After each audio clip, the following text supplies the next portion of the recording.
கோவை நவ இந்தியா பகுதியில் உள்ள இந்துஸ்தான் கல்லூரி வளாகத்தில் நடைபெற்ற கராத்தே நடுவர்கள் மற்றும் பயிற்சியாளர்களுக்கான பயிற்சிகள் குறித்த கருத்தரங்க நிகழ்ச்சியில் கலந்து கொண்ட கராத்தே நடுவர்கள் மற்றும் பயிற்சியாளர்கள். உலக கராத்தே சங்கம் மாறிவரும் காலநிலைகளுக்கு ஏற்ப பல்வேறு சட்டத்திட்டங்களை வகுத்து அவற்றை அமுல்படுத்தி வருகின்றது.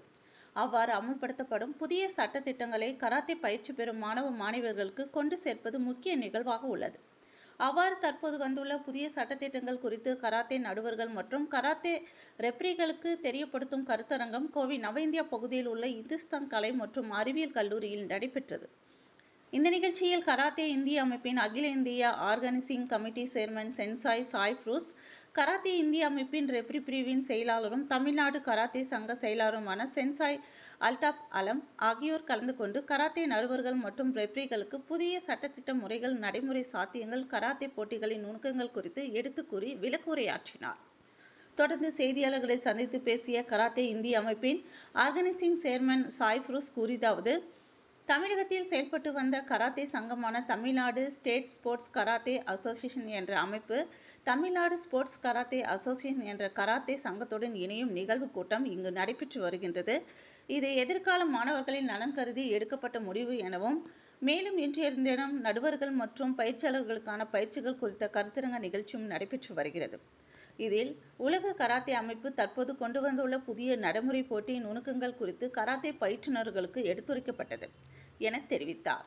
மேலும் சர்வதேச ஒலிம்பிக் போட்டிகளில் கராத்தே பயிலும் மாணவ மாணவியர்கள் கலந்து கொண்டு தங்களது திறமைகளை வெளிப்படுத்தும் நோக்கத்தில் தமிழகம் முழுவதும் கராத்தே பயிற்சிகளை அளிக்கும் சங்கங்களை ஒருங்கிணைத்து ஒரே அமைப்பின் கீழ் கொண்டு வர அதற்கான நடவடிக்கைகளை மேற்கொண்டு வருகின்றோம். இதன் மூலமாக கராத்தே பயிலும் மாணவர்களுக்கு கல்வி அடிப்படையில் பல்வேறு ஒதுக்கீடுகளை பெற முடியும் என்று நம்புவதாக கூறினார். மேலும் தற்போது இளைஞர்கள் அதிக அளவில் ஈடுபடும் கிரிக்கெட் போட்டிகளைப் போல கராத்தே போட்டிகளும் விரும்பி விளையாடும் அளவிற்கு தேவையான அனைத்து நடவடிக்கைகளையும் முன்னெடுக்க உள்ளதாக கூறினார். இந்த நிகழ்ச்சியில் இந்துஸ்தான் கல்லூரியின் செயலாளர் சரஸ்வதி, துணை செயலாளர் பிரியா, கல்லூரியின் முதல்வர் பொன்னுசாமி, இயக்குனர் கருணாநிதி மற்றும் சர்வதேச கராத்தே நடுவர்களான சென்சாய் கார்த்திகேயன், சென்சாய் அறிவழகன் உள்ளிட்டோர் பலர் கலந்து கொண்டனர் என்பது குறிப்பிடத்தக்கது. வணக்கம் சார், என்னுடைய பெயர் சாய் ப்ரூஸு.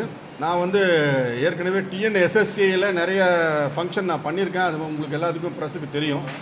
இப்போ டிஎன்எஸ்எஸ்கே நான் என்ன பண்ணுறேன்னா, டிஎஸ்கேயில் நான் ஜாயின் பண்ணி அந்த டிஎன்எஸ்கேவை வைண்ட் அப் பண்ணுறேன். நான் காரணம் என்னென்னா, குழந்தைகளோட ஃப்யூச்சர் வேணுங்கிறதுக்காக எஸ்டிஏடி ஆகட்டும், ஒலிம்பிக் அசோசியேஷன் ஆகட்டும், ஒரே அசோசியேஷனாக வாங்க, உங்களுக்கு அங்கீகாரம் நாங்கள் கொடுக்குறோங்கிறாங்க. அங்கீகாரத்தோட அட்வான்டேஜ் என்னென்னா, குழந்தைகளுக்கு எல்லா எஜுகேஷன்லேயும் சப்போர்ட் ஹையர் எஜுகேஷன், யூனிவர்சிட்டியில் இன்ஜினியரிங் சீட் ஆகட்டும், மெடிக்கல் சீட் ஆகட்டும், ஸ்காலர்ஷிப் ஆகட்டும், எந்த இடத்துக்கு நம்ம போகிற மாதிரி இருந்தாலும் அந்த ஸ்காலர்ஷிப் பெனிஃபிட்ஸ் எல்லாமே கிடைக்கணுங்கிற ஒரே நோக்கத்துக்காக இப்போ சங்கங்கள் 2-3 இருந்து உன் சங்கம் பெருசா, எம் சங்கம் பெருசாங்கிறது எல்லாம் முக்கியம். நல்லா ப்ராப்பராக பண்ணக்கூடிய ஒரு சங்கத்தில் நம்ம எல்லாமே இணைஞ்சிட்டா தான் அந்த சங்கத்தில் நம்ம கொண்டு வர முடியும். இப்போ தமிழ்நாடை பொறுத்தளவு டிஎஸ்கே ஒரு அருமையான ஒரு அமைப்பில் ஒரு செக்ரட்டரி அல்தாஃப் அவரோட தலைமையில் நல்லா போயிட்டுருக்கு. அதே மாதிரி அகில இந்திய அளவில் கியோங்கிற association national body Bharat Sharma under leadership of Bharat Sharma தலைமையில் ப்ராப்பராக அருமையான ஒரு அசோசியேஷனாக இன்டர்நேஷ்னல் லெவலில் கொண்டு போயிட்டுருக்காங்க. அதுக்கு நாங்கள் ஆதரவு கொடுத்து எங்களோட இணைச்சிக்கிறோம். உடனே என்னுடைய வேண்டுகோளுக்கு இணங்க திரு ஆல் இண்டியா பரத் சர்மா அவர்கள் என்ன பண்ணார், என்னை ஆல் இண்டியாவில் சேர்மன் பொறுப்பு கொடுத்து என்னை இன்னும் ஊக்கப்படுத்தியிருக்காரு. அதுக்கு நன்றி இந்த டைமில் தெரிவிச்சுக்கிறேன். மேலும் எங்களோட இணைப்பு நோக்கம் முழுக்க மாணவர்களுடைய வளர்ச்சி, குழந்தைகளோட உயர்வு, நல்ல ஒரு சிஸ்டமேட்டிக்காக கொண்டு போகணும், பெனிஃபிட் கொடுக்கணுங்கிறது என்னுடைய நோக்கம். வணக்கம், என் பேர் அல்தாஃப் ஆலம். நான் general secretary Tamil Nadu sports கார்டரி association. இந்த தமிழ்நாடு ஸ்போர்ட்ஸ் கார்டரி அசோசியேஷனில் நான் 2021 எலெக்ஷனில் ஜென்ரல் செக்ரட்டரியாக வந்திருக்கேன். பிரசிடெண்ட் நம்ம தலைவர் சென்சை ஜேக்கப் தேவகுமார், அவர் பிரசிடெண்ட்டு. நம்ம கியோவில் அஃபிலியேட் ஆகிட்டு ஆல் இண்டியா பாடி கியோவில் அஃபிலியேட் ஆகிருக்கோம். KIO WKF, AKF, Commonwealth, South Asian எல்லாத்துலேயும் அஃபிலியேஷன் ஆகிருக்கு. நம்ம தான் ஆத்தரைஸ் பாடி.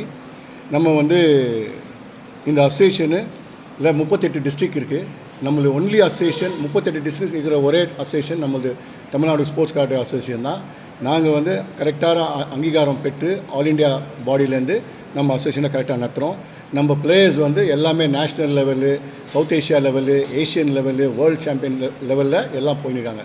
அதே மாதிரி கவர்மெண்ட் ஈவெண்ட்ஸு, SGFI கேம்ஸாக இருக்கட்டும், ஸ்கூல் கேம்ஸாக இருக்கட்டும், இந்த யூனிவர்சிட்டி கேம்ஸாக இருக்கட்டும், எல்லாத்துலேயும் நம்ம பிளேயர்ஸ் அட்டன் பண்ணுறாங்க. நம்ம அசோசியேஷனில் இருக்கிற பிளேயர்ஸ் எல்லாமே 90% நம்ம அசோசியேஷன் பிளேயர்ஸ் தான் வின் பண்ணுறாங்க. வின் பண்ணிட்டு கவர்மெண்ட் அவார்டு கூட கிட்டத்தட்ட போன வருஷம் வந்து நான் 30 லட்ச ரூபாய் கவர்மெண்ட் அவார்டு வாங்கியிருக்கோம். இந்த வருஷம் வந்து கூட கிட்டத்தட்ட 35 to 40 லட்ச ரூபாய் நம்ம வாங்க போகிறோம்.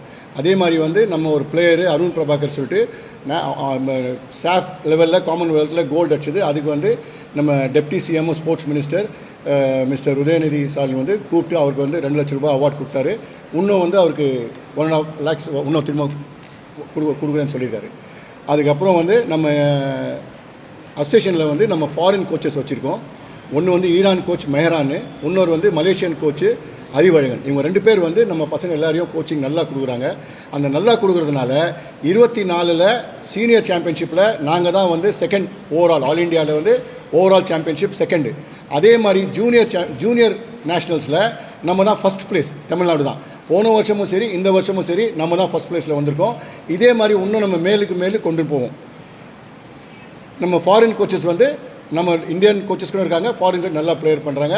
நம்ம டீமுடைய பிளேயர்ஸு நல்லா பர்ஃபார்ம் பண்ணுறாங்க. எந்தெந்த இன்ஸ்ட்ரக்டர் வந்து நம்ம அசோசியேஷனில் மெம்பராக இருக்காங்களோ அவங்கெல்லாம் வந்து நல்லா பர்ஃபார்ம் பண்ணுறாங்க.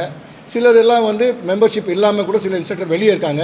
அவங்க பேரண்ட்ஸ்க்கு வந்து தெரியாது அசோசியேஷனில் இருந்தால் என்ன அட்வான்டேஜ்னு சொல்லி. அதுதான் நம்ம அசோசியேஷனில் இருந்தால் நிறைய அட்வான்டேஜ் இருக்குது. வெளியில் நிறையா பேர் பண்ணுறாங்க, பட் அது வந்து பேரண்ட்ஸுடைய தப்பு, அவங்க அது செக் பண்ணாமல் விட்றாங்க. அவ்வளோதாங்க. தேங்க்யூ. இன்றைக்கி ஆமாம், இன்றைக்கி வந்துங்க நம்ம ஃபஸ்ட்டு வந்து இந்த டிஎன்எஸ்எஸ்கேன்னு சொல்லி தமிழ்நாடு கார்ட்டே அசோசியேஷன், நம்மளது வந்து Tamil Nadu sports கார்ட்டே association. Sai Bruce வந்து அதில் பிரசிடெண்ட்டாக இருந்தார். அவர் வந்து நம்ம அசோசியேஷனில் சேர்ந்துட்டார். நம்ம 2 பேரும் சேர்ந்து ஒர்க் பண்ணணும்னு சொல்லி டிசைட் பண்ணி இந்த ஒரு மீட் வச்சுருக்கோம். இது இல்லாமல் வந்து ஆல் இண்டியா ரெஃப்ரி எக்ஸாமினேஷன், நிறையா பேர் வந்து முதல்ல வேறு அசோசியேஷனில் இருந்தாங்க. இப்போ கியோவில் வரும்போது அவங்களுக்கு புது ரெஃப்ரி எக்ஸாமினேஷன் செமினாரு ப்ரீஃபிங்லாம் கொடுத்து ஆல் இண்டியா லெவல் லைசன்ஸ் கொடுக்க போகிறோம். அவங்களுக்கு கொடுத்துட்டு அவங்க அடுத்த ஸ்டேட் டோர்னமெண்ட்டோ நேஷனல் டோர்னமெண்ட்டோ இன்டர்நேஷ்னலோ இந்த லைசன்ஸை வச்சு அவங்க ரெஃப்ரி பண்ணலாம்.